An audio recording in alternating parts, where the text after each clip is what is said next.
Tidak ada, saya lanjut. Nah, pertama kita lihat dulu penjelasannya terkait dengan linear single linked list yang satu arah saja, ya, yang satu arah.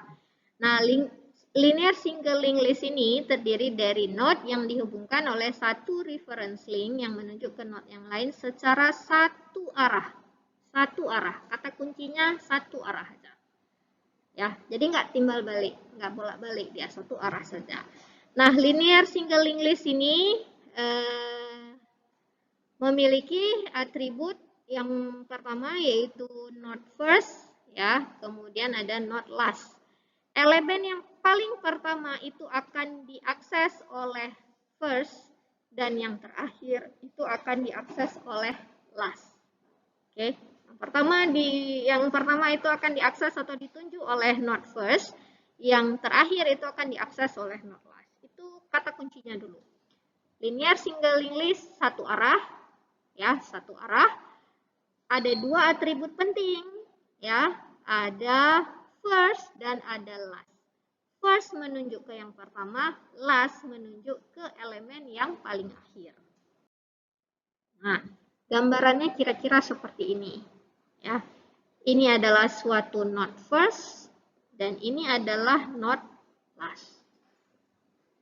Jadi first itu yang pertama, last itu yang terakhir. Nah, bagaimana cara kita membuat kode programnya? Ya, pertama buat dulu node-nya, ya. Node-nya di sini seperti tadi, ya, mirip class node. Kemudian ini datanya, tipe datanya integer, kemudian link-nya, ya, kemudian konstruktornya. Nah, jadi konstruktor kalau node-nya itu metode konstruktor tanpa parameter, maka semuanya itu 0, datanya 0, link-nya juga 0. Nah, tapi kalau ada parameter data, ya, maka di sini datanya di link-nya itu sama dengan n. Oke. Nah, ini class node-nya. Ya. Nah, berikutnya adalah link list-nya. Tadi node, ya, tadi node saja. Tadi class node. Nah, kemudian pada link list-nya, single link list, tadi kan saya katakan ada dua atribut utama, ada first dan ada last. Nah, ini dia, first dan ada last. First itu adalah tipe datanya node, last itu juga tipe datanya node. Kemudian size, ini tambahan saja, ya. Size itu maknanya untuk memudahkan. Jadi kalau sewaktu kita insert, maka size-nya itu akan tambah 1. Kalau kita kurangkan, maka size-nya akan kurang. Kalau kita hapus datanya, size-nya akan berkurang 1. Ini hanya sekedar tambahan saja. Oke. Nah, bagaimana cara kita menginisialisasi dengan metode konstruktornya? Maka pada awal sekali link list itu akan kita anggap kosong. Makna kosong apa? First-nya itu adalah null, ya. Makna daripada null, maknanya dia tidak menunjuk data apapun. Null. Ada datanya, first itu ada, wujud, tapi dia tidak menunjuk apapun, ya. Null. Last juga sama. Ada not last, jadi di dalam memori itu ada tempatnya. Nah, di dalam memori itu ada tempat namanya first, ada tempat juga namanya last. Nah, dia menunjuk apa? Tidak ada data yang dia simpan, dia tidak menunjuk data apapun. 0. Dan size-nya itu 0. Ya, ini awalnya seperti ini. Nah, kosong. Maknanya link list-nya adalah kosong. Oke. Nah, kemudian baru kita insert.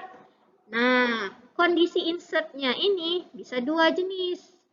Bisa saja insertnya dalam keadaan kosong, bisa juga tidak kosong.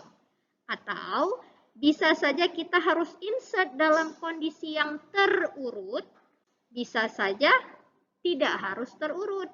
Ya kan? Yang namanya insert kan bisa suka-suka kita kan. Kalau ingin kita buat suatu datanya terurut, berarti kita harus cek satu-satu kan, di mana kita memasukkan data. Tapi kalau misalnya tidak harus terurut, ya berarti tinggal masukin saja, nggak susah. Ya, tinggal masukin di ujung.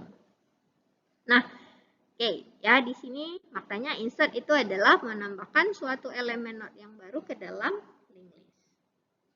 Nah, di sini contohnya link listnya itu ada data node yang pertama ditunjuk oleh first, datanya adalah 48, 17 dan yang terakhir lastnya 142. Ya. Nah, jadi bagaimana langkah-langkah kita memasukkan suatu data yang baru ke dalam linked list? Dua langkah utama. Cari dulu di posisi mana mau kita masukkan. Ya kan?